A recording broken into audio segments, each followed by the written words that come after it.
నేను మీ Chhaya. Welcome to Chhaya vlog. ఈరోజు మన రెసిపీ వచ్చేసి కరివేపాకు పొడి. వేడి వేడి అన్నంలోకి కొంచెం నెయ్యి వేసుకొని తిన్నా కానీ టిఫిన్స్లోకి కానీ చాలా అంటే చాలా బాగుంటుంది, అంతే హెల్తీ కూడా. సో మరి ఆలస్యం చేయకుండా ప్రాసెస్లోకి వెళ్ళిపోదాం. ఈ పొడి కోసం నేను ఇక్కడ 5 కట్టలు కరివేపాకుని తీసుకున్నాను. కట్టలు మరీ పెద్దవి కాదు, మరీ చిన్నవి కాదు. చూడండి, 5 కట్టలు, ఈ సైజు కట్టలు 5 తీసుకున్నాను. ఈ కరివేపాకును 1కి 2 సార్లు శుభ్రంగా కడిగేసుకోవాలి.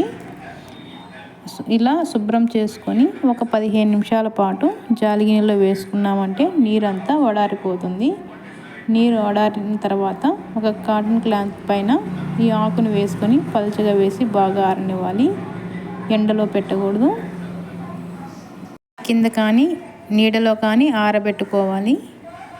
చక్కగా ఆరిపోతుంది. తర్వాత ఆకును ఒలుచుకొని పక్కన పెట్టుకోవాలి. ఈ కరివేపాకు హెల్త్కి చాలా మంచిదండి. ముఖ్యంగా హెయిర్ గ్రోత్కి, జుట్టు బాగా పెరగడానికి చాలా ఉపయోగపడుతుంది. పిల్లలు కరివేపాకు తినమంటే ఇష్టపడరు కదా.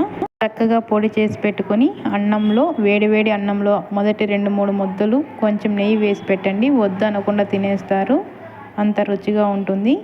అలాగే ఇడ్లీలోకి కూడా కొంచెం నెయ్యి వేసేసి ఇడ్లీలోకి కూడా చాలా బాగుంటుంది. ఉప్మాలోకి కూడా బాగుంటుంది. పెరుగు అన్నంలోకి నంజుకుంటాం కదా, దాంట్లో కూడా ఈ పొడి వేసుకుంటే చాలు, బాగుంటుంది.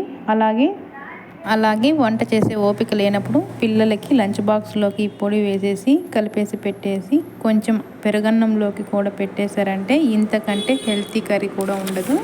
చూశారు కదా. ఇప్పుడు స్టవ్ మీద ప్యాన్ పెట్టేసుకొని 2 టేబుల్ స్పూన్ ఆయిల్ వేసి, ఆయిల్ కాగిన తర్వాత మనం చక్కగా ఆరబెట్టుకున్న కరివేపాకు ఉంది కదా, ఆ కరివేపాకు అంతా కూడా వేసేసి వేయించుకోవాలి. మీరు ఎక్కువ క్వాంటిటీలో చేసుకున్నట్లయితే కరివేపాకుని కొంచెం కొంచెం వేసి వేయించుకోండి. నేనైతే మొత్తం ఒకేసారి వేసేసి వేయించుకుంటున్నాను. ఈ పాన్కి సరిపడ్డ ఆకు ఉంది, చక్కగా వేగిపోతుంది. లో ఫ్లేమ్లోనే కలుపుకుంటూ కొంచెం క్రిస్పీ అయ్యేంత వరకు వేయించుకోవాలి. ఇలా క్రిస్పీగా వేయించుకొని స్టవ్ ఆఫ్ చేసుకొని పక్కకు తీసుకోవాలి. ఈ కరివేపాకుని పూర్తిగా చల్లారనివ్వాలి. ఈలోపు మనం స్టవ్ మీద పెట్టేసుకొని 4 టేబుల్ స్పూన్ మినపప్పుని యాడ్ చేసుకుందాం. వీటిని లో ఫ్లేమ్లో ఈ విధంగా వేయించుకోవాలి. ఈ విధంగా వేయించుకున్న మినపప్పుని మిక్సీ జార్లోకి వేసుకొని మెత్తగా గ్రైండ్ చేసుకుందాం. ఇప్పుడు ఇందులో మనం వేయించి పెట్టుకున్న కరివేపాకుని కొంచెం కొంచెం వేసుకొని గ్రైండ్ చేసుకోవాలి. చూడండి, ఈ విధంగా గ్రైండ్ చేసుకున్న తర్వాత ఇందులో కొంచెం కొబ్బరిని యాడ్ చేసుకోవాలి. 2 టేబుల్ స్పూన్ కారం, అలాగే 2 టేబుల్ స్పూన్ సాల్ట్ని యాడ్ చేసుకోవాలి. ఇప్పుడు వీటిని గ్రైండ్ చేసుకోవాలి.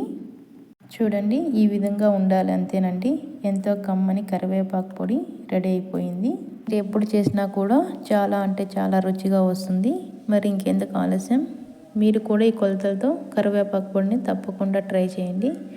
ట్రై చేసి మీకు టేస్ట్ ఎలా అనిపించిందో మాకు కామెంట్ రూపంలో తెలియజేయండి.